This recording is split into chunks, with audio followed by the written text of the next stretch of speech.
To deeply relax, you'll need 2 yoga blocks and an eye pillow. Let's get started.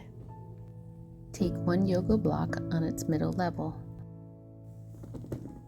Hold it horizontally along your back, right under your shoulder blades.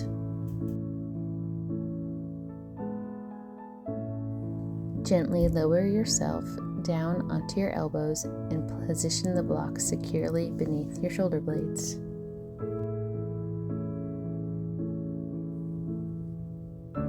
Take the second block on its tallest level and put it behind your head, allowing the back of your head to rest on the block placed on its tallest side.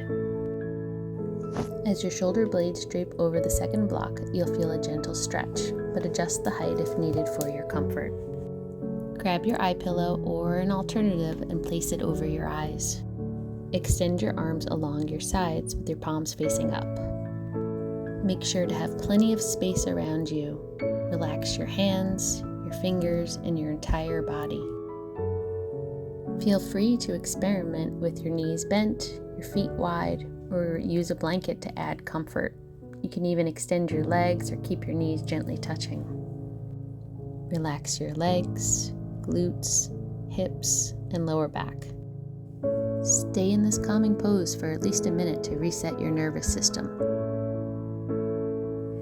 When you're ready to come out of the pose, bend your knees, roll to the side, and press yourself slowly back up to seated. Thanks for joining. If you found this helpful, don't forget to subscribe for more yoga tutorials.